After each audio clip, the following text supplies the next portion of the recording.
Las elecciones del pasado domingo dejaron varias lecciones para el país. En primer lugar, que la parapolítica a través de interpuesta persona sigue reinando y junto a ella el poder de las mafias.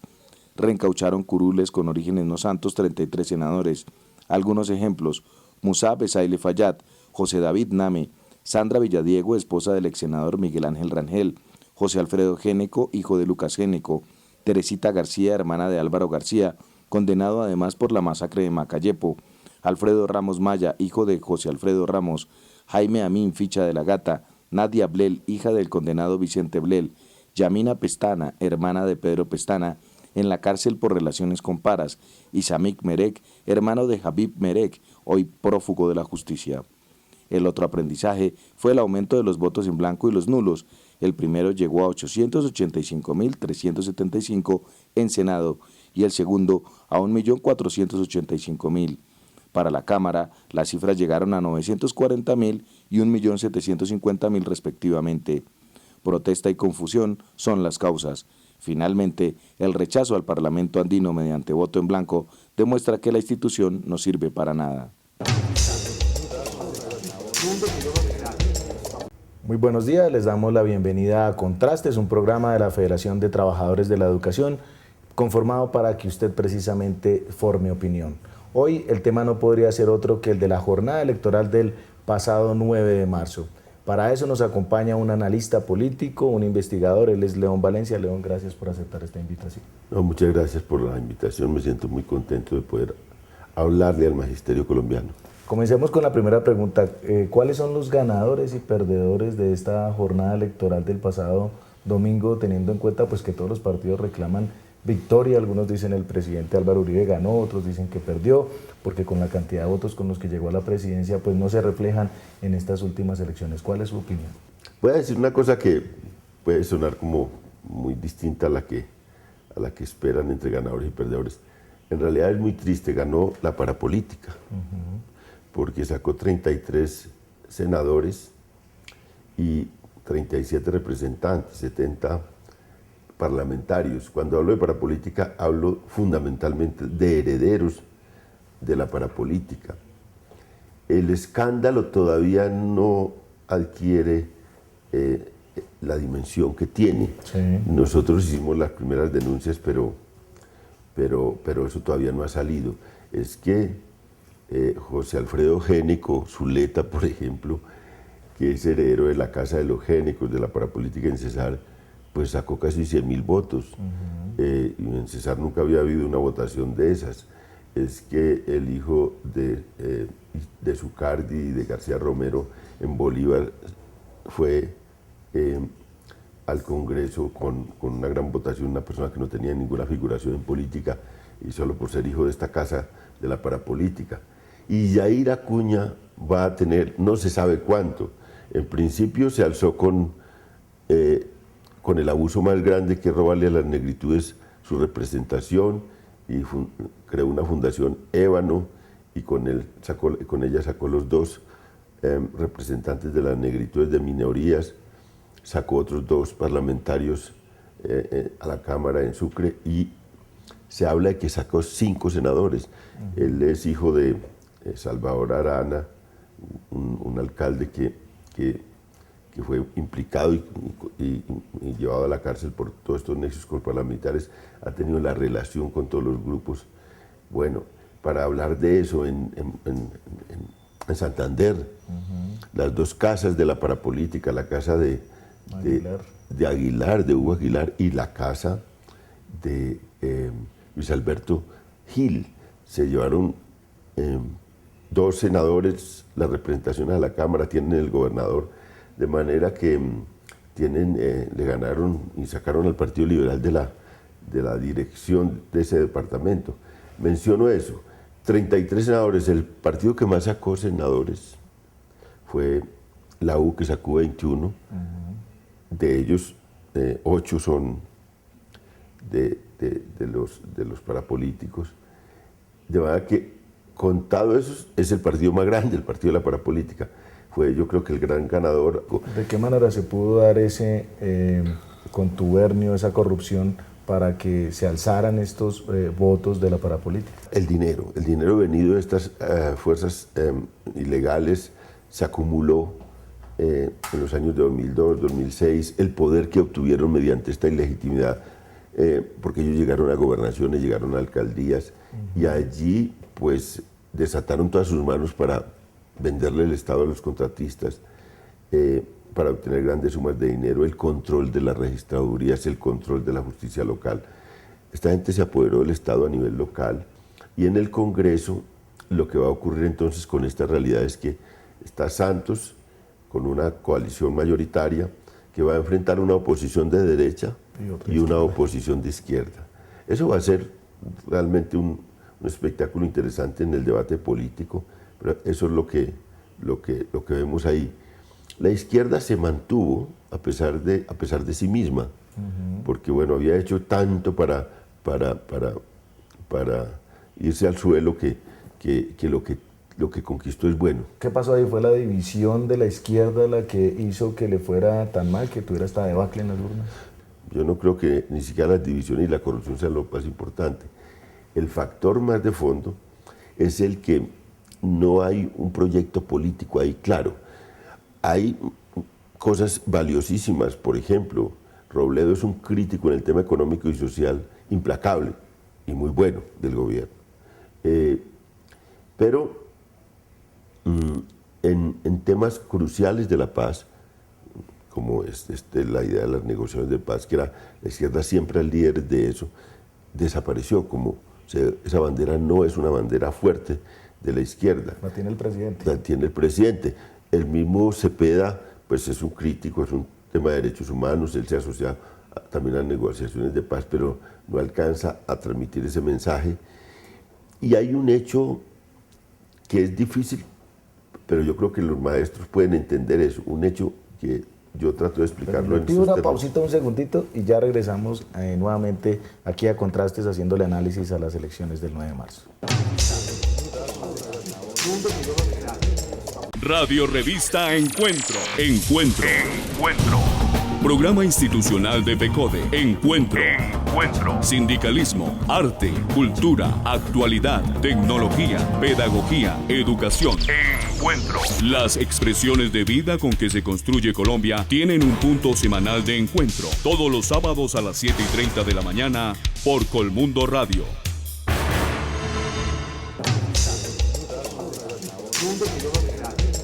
Seguimos haciendo este análisis de las elecciones del 9 de marzo. Usted me decía que además de la división de la izquierda y de la corrupción que ha existido en algunos cargos, como el de Samuel Moreno, hay otro punto que hizo que la izquierda no tuviera las curules a las que aspiraba. ¿Cuál fue?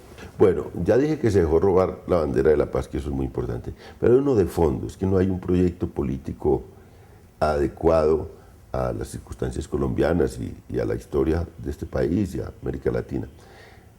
Y eso es muy posible que me lo puedan entender los maestros que tienen un nivel de cultura política, entendimiento de lo que ocurre en América Latina. El proyecto eficaz político en América Latina es el populismo. Ese es nuestro proyecto político. Con ese han triunfado las izquierdas en toda América Latina.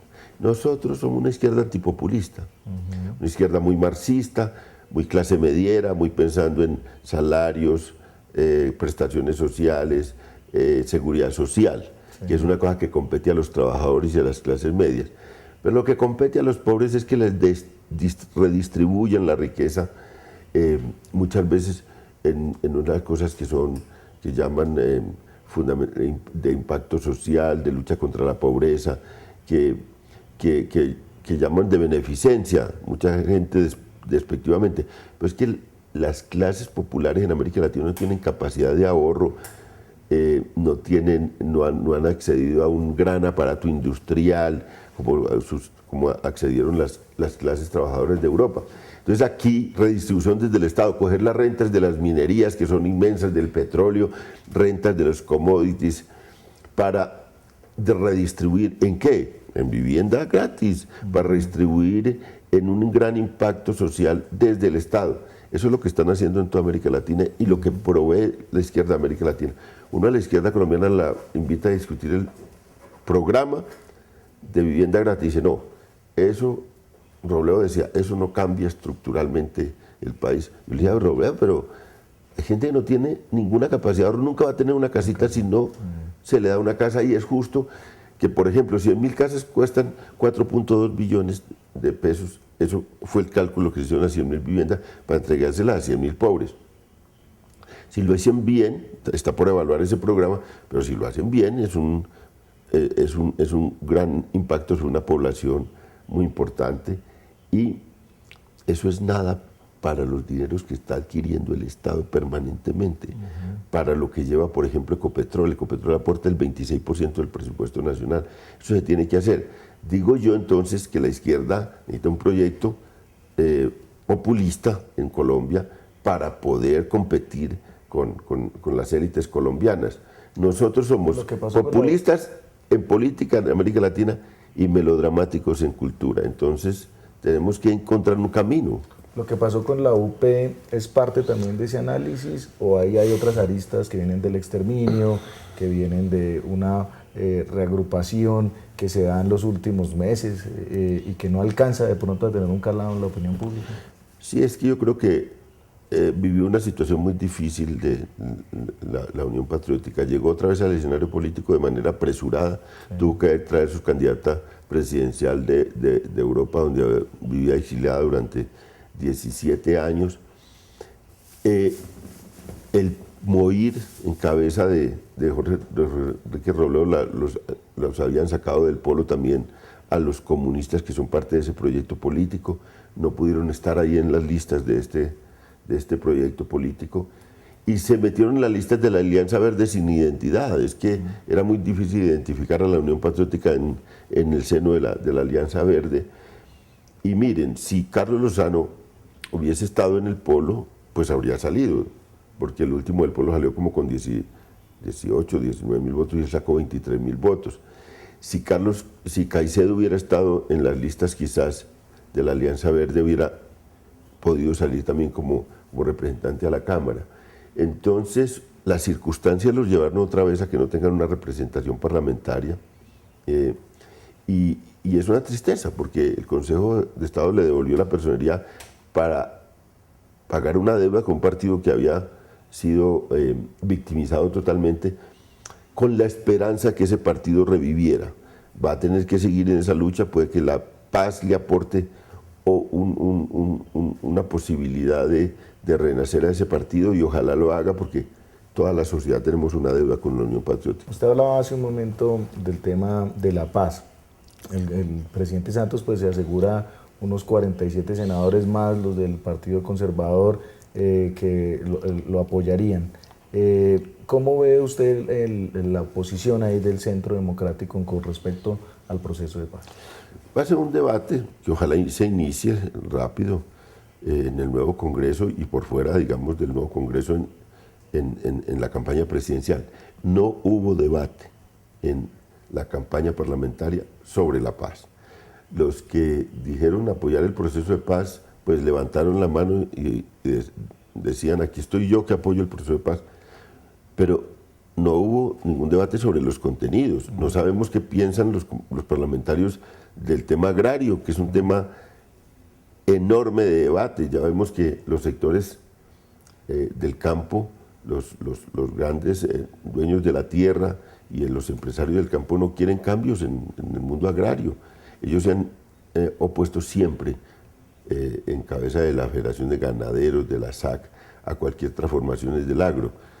Tienen una rebelión que a veces se expresa públicamente, como en estas semanas, y los parlamentarios no sabemos qué piensan de los cambios que hay que hacer en el campo para avanzar hacia la paz, de la participación política de nuevas fuerzas y si los guerrilleros, los jefes guerrilleros que están negociando la paz van a ir al Congreso o no, pueden luchar por gobernaciones. Sobre eso no hubo debate. Ese es un punto que Uribe ha dicho ahí, que el castrochavismo y esto. Fíjate, ahí hay un debate duro. ¿Qué vamos a hacer con las fuerzas militares en el posconflicto? El gasto tan enorme.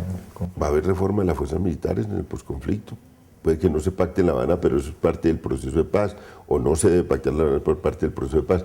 Pero una cosa que sí se tiene que hablar con las fuerzas militares, tienen ellos 4.000 militares presos y 12.000 investigados. por temas del conflicto. Esos van a incluirse dentro de los beneficios jurídicos que le dan a la guerrilla. Tímidamente lo ha planteado el presidente, pero no hay un debate sobre eso. ¿Qué opinan los congresistas sobre el tema? Sobre el tema del narcotráfico y los cultivos ilícitos. Ni una voz sobre eso. Entonces, hay un saludo a la bandera, hay una declaración de que la mayoría va a apoyar el proceso de paz, pero los parlamentarios no saben nada del proceso de paz, no saben qué es, implicaciones tiene, y eso pues es grave, porque el país está hablando de paz sin hablar de los contenidos de la paz. Frente a ese tema, el presidente Santos, con esta mayoría en el Congreso, está asegurando su reelección y está asegurando que en primera vuelta va a ganar y va a continuar con el proceso de paz. Pues yo creo que el presidente Santos está en una situación difícil porque no ha logrado tener un alto aceptación en las encuestas que preguntan por la intención de voto. No ha pasado nunca del 30, está en 26, en 27%. Y eso a tan poco tiempo de la elección es fuerte, y eso de un presidente en ejercicio es fuerte, es una especie de censura fuerte de la ciudadanía. ¿Qué lo favorece? Que no hay ningún candidato hasta ahora a la vista. Tenemos que esperar las próximas encuestas. Los del Centro Democrático piensan que esta votación que hubo por parlamentarios de ese grupo político catapulte a Oscar Iván. Y la novedad, vamos a ver cómo se comporta, que es Enrique Peñalosa, que obtuvo una gran votación en la consulta verde. Mucha gente fue a votar por él en la consulta verde, y eso pues lo crece ante la opinión pública. ¿Qué tal? Lo veremos en las próximas encuestas. Si este arranca y pega un salto en las encuestas, Enrique Peñalosa le arrebata el segundo puesto a Oscar Iván Zuluaga y se mete en la posibilidad de forzar una segunda vuelta, pues es otra historia, porque este puede ser un candidato que recoja parte del voto en blanco que se está expresando y parte de esa inconformidad que hay. En Colombia hay una crisis de liderazgo, hay un liderazgo en decadencia que es el del expresidente Uribe, ahora senador, pero no hay emergencia de un nuevo liderazgo político. Fue un liderazgo autoritario, un liderazgo muy fuerte, un liderazgo basado en la promesa que iba a acabar con las guerrillas, no lo logró, desató unos fenómenos de corrupción enorme, de violación de derechos humanos enorme. Ese señor viene para abajo, despacio, porque no viene para abajo tan rápido, viene para abajo despacio, pero viene para abajo.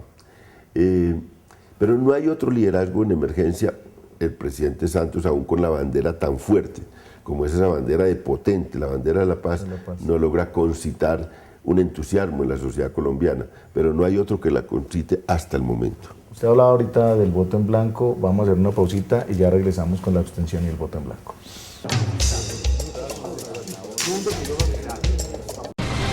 La magia de la radio por internet conecta al magisterio colombiano. Escucha nuestro programa Encuentro a través de la página www.fecode.edu.co. Voces de actualidad, temas de interés, opiniones y música. Haz clic sobre el icono Radio Fecode y accede al sonido de la educación colombiana.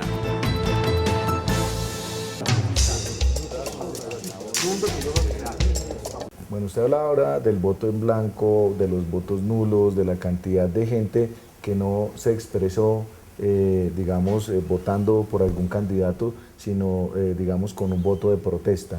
¿Por qué se está dando tanta voto en blanco, tanto voto nulo? Hay escepticismo. Por primera vez en Colombia hay unas demandas de cambio muy fuertes en la sociedad y hay un proceso de paz en curso. Y no hay un sujeto político que lidere esas demandas de cambio, no hay eso. Y la protesta social, la inconformidad social, las redes sociales, ya tienen un impacto en las encuestas, cosa que nunca había. Aquí hubo paros agrarios enormes en toda la historia, paros del magisterio enormes, paros de los estudiantes enormes, pero no tenía un impacto en el escenario político. Lo nuevo es que tiene un impacto en el escenario político. Miren, el presidente Santos perdió 30 puntos de favorabilidad en el paro agrario, lo cual es un impacto enorme. Grandísimo. Algo más extraño, algo más complejo, los tratados de libre comercio tenían 67% de apoyo en las encuestas de Gallup antes de los paros agrarios. Y cuando terminaron los paros agrarios, tenían un 42%. De manera que perdieron 25 puntos de favorabilidad. Los TLC, que son de alguna manera una materia compleja para los ciudadanos, ¿qué es eso? Los TLC. Y hubo una solidaridad del mundo urbano con el mundo rural. De manera que eso es impresionante. Y fíjate, un paro agrario como el del Catatumbo puso un senador, Alberto Castilla, llegó por el Polo Democrático, es el líder de esa protesta agraria. Seguramente allá en el Catatumbo votaron mucho por él, pero pues los votos del Catatumbo no alcanzan para poner un senador. Pero hubo solidaridad urbana para ese que es un líder joven, con un discurso, me parece a mí, potente agrario, nada más, pues, pero inteligentísimo el tipo. Yo tuve oportunidad de llevarlo a un programa de televisión y ponerlo en controversia con otra gente. Pero eso es lo nuevo, el impacto de la protesta social en el escenario político, el impacto del escepticismo en el escenario político, el hecho de que están haciendo formas de protesta como el voto en blanco. Eso tiene que ser un campanazo para los políticos.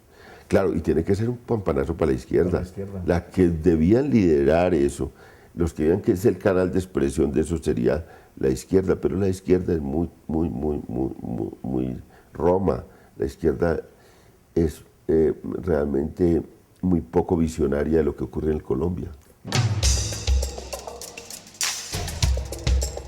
Bueno, la verdad es que el balance que podemos hacer del proceso electoral es bien dramático. En primer lugar, Colombia se derechizó.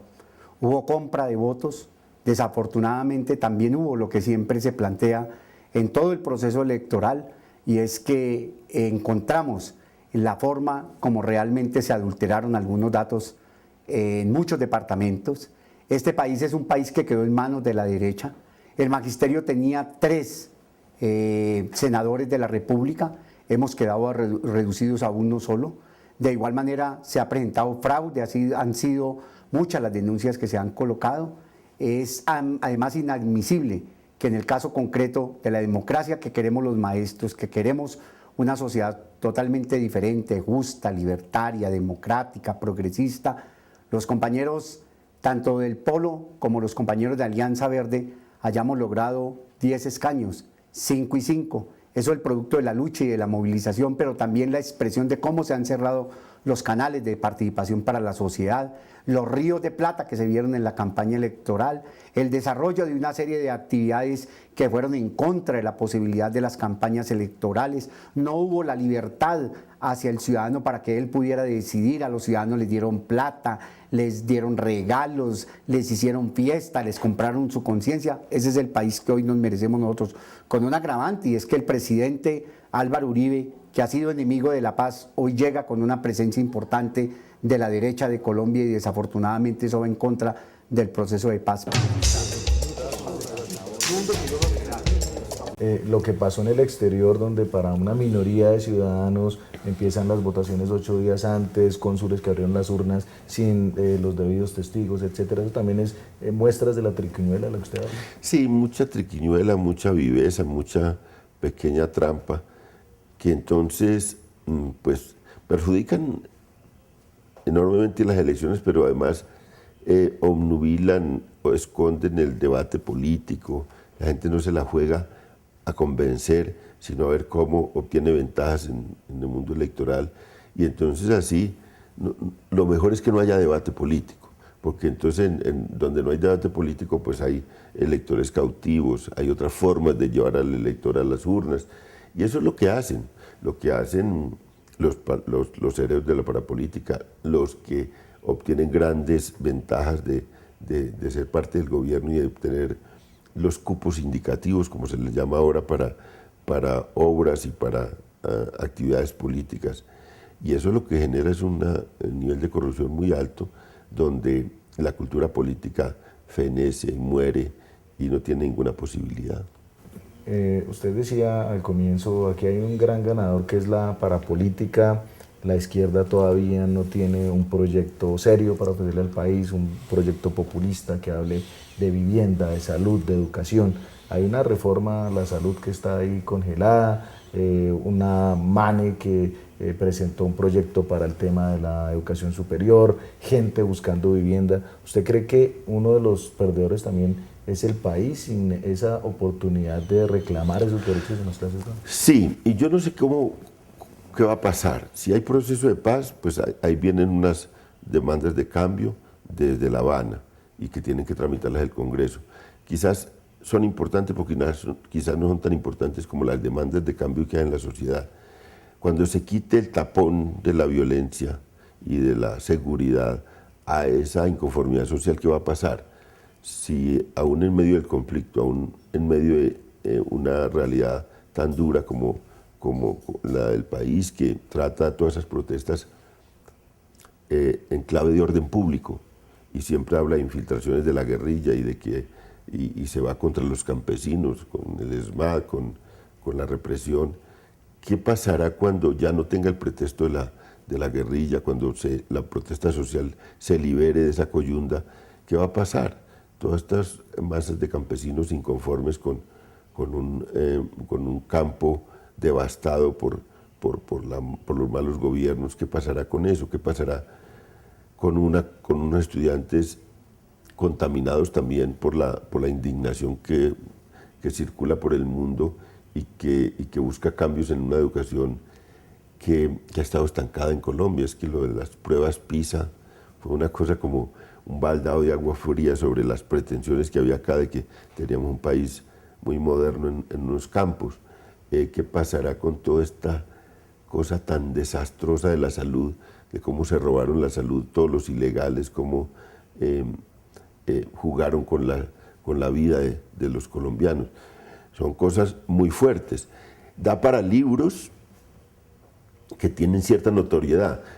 María Jimena Duzán acaba de escribir un libro que habla de los emputados, que es una versión colombiana de los indignados, y es porque, bueno, la pregunta ahí es por qué no nos emputamos suficientemente con todas estas cosas y los que se emputan no tienen un impacto tan grande como debieran tenerlo. Este congreso, así muy corto, va para la aprobación de más TLCs, va para la aprobación de más reformas laborales en contra de los trabajadores, va para la aprobación de más políticas en contra de los ciudadanos. Va a ser muy difícil porque la censura que impone, digamos, toda esta protesta social a estas fuerzas políticas es grande. A mí me impresionó la caída de la reforma a la justicia, como tuvieron que recular todos en ese tema de la reforma a la justicia. Me impresiona también cómo hicieron recular en muchos temas que tenían agrarios, que querían impulsarlos. Ya no puede tampoco tan impunemente promover reformas contra la gente y no pueden tampoco abstenerse todo el tiempo de buscar reformas que favorezcan a la gente, porque aquí hay un fermento de indignación muy grande y yo creo que eso puede crecer. ¿Qué falta? Un sujeto político y social que lo encabece, una gente dedicada a servir de canal de esos intereses, una gente que se la juegue por los pobres de Colombia. Eso es lo que falta para que esto crezca. Muy bien, León, muchísimas gracias por este análisis aquí en Contrastes. Con mucho gusto. A ustedes los invitamos para que en 8 días nos vuelvan a sintonizar y para que ojalá todo este análisis aquí en Contrastes sirva para tomar decisiones políticas hacia el futuro. Muchas gracias.